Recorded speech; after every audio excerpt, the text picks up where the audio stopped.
रामचरित के अगले अध्याय में हम लोग अध्ययन कर रहे हैं अब नरोत्तम दास कृत सुदामा चरित, जिसके बारे में हमने कई एपिसोड में चर्चा की थी। इसके बारे में स्वामी नरोत्तम दास के बारे में, इसके कथा स्रोत के बारे में, इसकी काव्य परंपरा के बारे में और इसके कथा वस्तु, इसकी रस योजना और इसकी जो रस निष्पत्ति वाली स्थिति है वो सुदामा चरित का स्रोत जो आदियों की चर्चा की थी। और अब हम चर्चा करेंगे अलंकार के बारे में।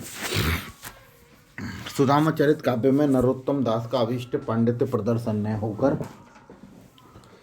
सहज भावों की अभिव्यक्ति है, इसलिए काव्य अलंकारों के प्रयोग के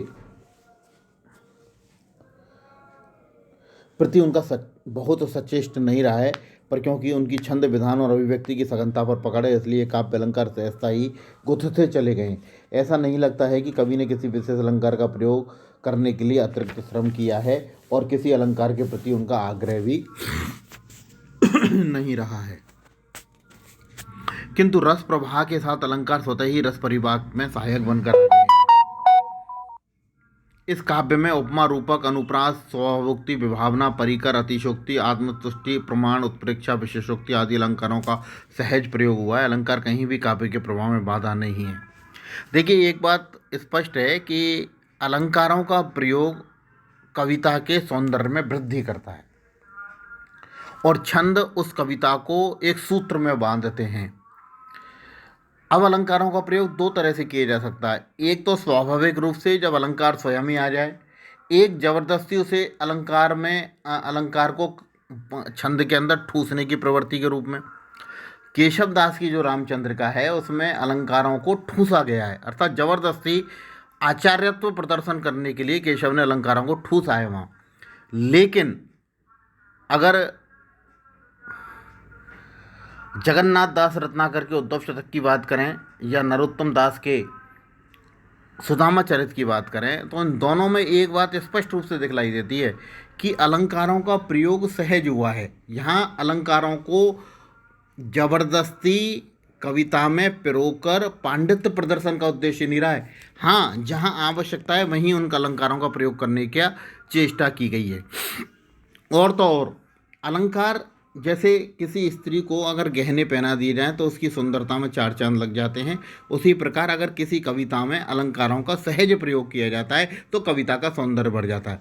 लेकिन अगर किसी स्त्री को केवल और केवल अलंकारों से या स्वर्ण आभूषणों से लाद दिया जाए तो वहाँ उसकी सौंदर्यता पूर्णतः स्पष्ट नहीं होगी, बल्कि ऐसा लगेगा कि अतिशोक्ति की जा रही है। वही कविता की स्थिति है। कविता में भी जब अगर अलंकारों का प्रयोग ठूस ठूस कर किया जाएगा तो कविता ने लगकर बोझ बन जाएगी और कविता को ग्राह्य रूप में अनुसरण नहीं कर पाएंगे। लेकिन अगर कविता में सहज रूप में ही अलंकारों का प्रयोग होता है तो वह फिर सौंदर्य में अभिवृद्धि करते हैं। दो प्रकार के अलंकार होते हैं, मैंने आपको बतलाया था, एक अर्थ अलंकार, एक शब्द अलंकार।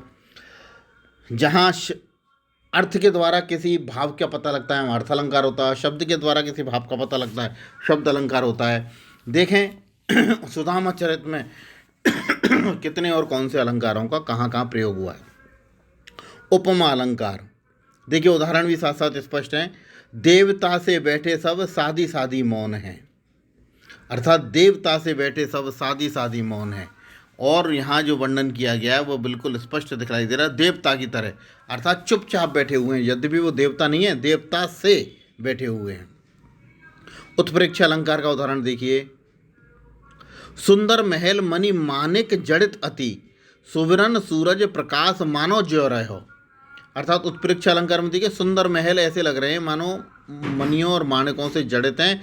सुवरन सोने का सा, सूरज का प्रकाश मानो जो रहो, मतलब ऐसा लग रहा है कि उन अलंकारों, उन गहनों से बने हुए जो महल हैं उनमें सोने का, सूरज का प्रकाश पैदा हो रहा है। विभावना अलंकार देखिए। ऐसे दरिद्र हजार हरे वे, कृपा नदी लोचन कोर के हो रे। अलग अलग अलंकारों का प्रयोग है। परिकर अलंकार, दीन दयाल को ऐसो द्वार है, दीनन की सुध लेत सदाई। यहाँ दीन दयाल के प्रयोग में परिकर अलंकार है। आत्म तुष्टि प्रमाण अलंकार, कहो सुदामा बास सुनो वृथा और सब भोग, सत्य भजन भगवान को धर्म सहित जप जोग। लोकोक्ति अलंकार, सुख दिन सुख दुख दिन करी काटे, काटे ही बनेंगे भूल, विपत्ति परे पे द्वार मित्र के न जाइए। विशेषोक्ति अलंकार। जो पे सब जन्म या दरिद्र ही सतायो तो पे, कौन राज आहे कृपा निधि की मित्रता। स्वभावोक्ति अलंकार।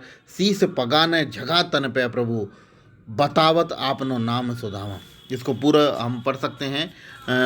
स्वभावोक्ति अलंकार बहुत बढ़िया रूप में प्रकट हुआ है यहाँ कि जब सुदामा वहाँ जाते हैं कृष्ण के यहाँ, तो उनकी स्थिति को देखकर सब लोग परेशान से हो जाते हैं और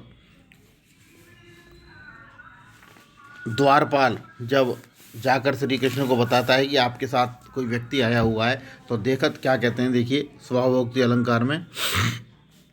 शीस पगान जगा तन में प्रभु, जाने को आहे बस के ही ग्रामा।